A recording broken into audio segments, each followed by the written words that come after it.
സംസ്ഥാനത്ത് കനത്ത മഴ തുടരുകയാണ്. ടോപ്പ് ഹെഡ്ലൈൻസ് നോക്കാം.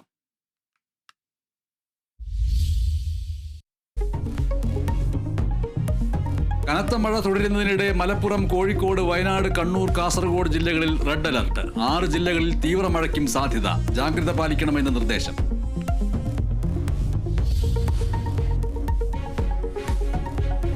മണ്ണാർക്കാട് വീട് തകർന്ന സ്ത്രീ മരിച്ചു. കണ്ണൂർ കൊട്ടിയൂരിൽ തീർത്ഥാടകനെ ഒഴുക്കിൽപ്പെട്ട് കാണാതായി. തിരുവനന്തപുരത്തും പത്തനംതിട്ടയിലും വീടിന് മുകളിൽ മരം വീണു, ഒരാൾക്ക് പരിക്ക്. മലപ്പുറം പാലത്തിങ്കൽ കൊട്ടന്തല AMLP സ്കൂളിന്റെ മേൽക്കൂര തകർന്നു. കാസർഗോഡ് താഴ്ന്ന പ്രദേശങ്ങളിൽ വെള്ളം കയറി. കുമ്പളയിൽ ശക്തമായ കാറ്റിൽ കൂറ്റൻ ഇരുമ്പ് മേൽക്കൂര റോഡിൽ തകർന്നു വീണു.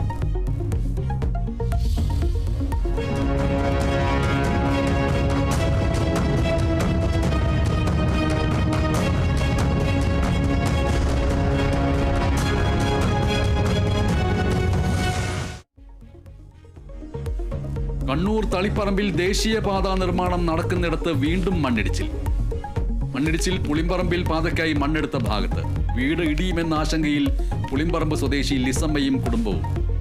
ഭീതിയോടെ പ്രദേശവാസികൾ.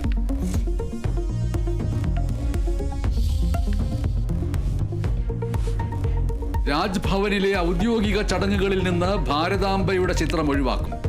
നിലവിളക്കും ഒഴിവാക്കാൻ തീരുമാനം. മുടക്കാനില്ല എന്ന് രാജ്ഭവനിൽ നടക്കുന്ന മറ്റ് ചടങ്ങുകളിൽ ഭാരതാംബയും നിലവിളക്കും തുടരും.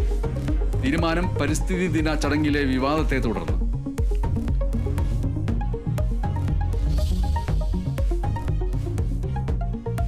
സംസ്ഥാനത്ത് വീണ്ടും ഓൺലൈൻ മുത്തലാഖ് ചൊല്ലിയത് കാസർഗോഡ് ദേലമ്പാടി സ്വദേശിയെ. ഭർത്താവ് അബുദാബിയിൽ നിന്ന് ശബ്ദ സന്ദേശം വഴി വിവാഹബന്ധം ഏർപ്പെടുത്തി. സ്ത്രീധനത്തിന്റെ പേരിൽ മാനസിക പീഡനമേറ്റിരുന്നുവെന്നും പരാതി.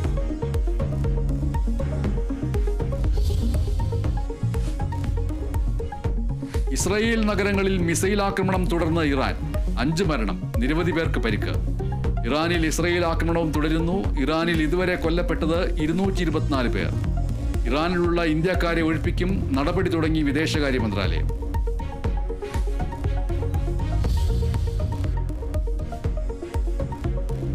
അഹമ്മദാബാദ് വിമാനാപകടത്തിൽ മരിച്ചവരുടെ DNA പരിശോധന തുടരുന്നു. ഇതുവരെ ബന്ധുക്കൾക്ക് കൈമാറിയത് 42 മൃതദേഹങ്ങൾ. മരിച്ച പത്തനംതിട്ട സ്വദേശി രഞ്ജിതയുടെ DNA പരിശോധനാ ഫലം കാത്ത് കുടുംബം.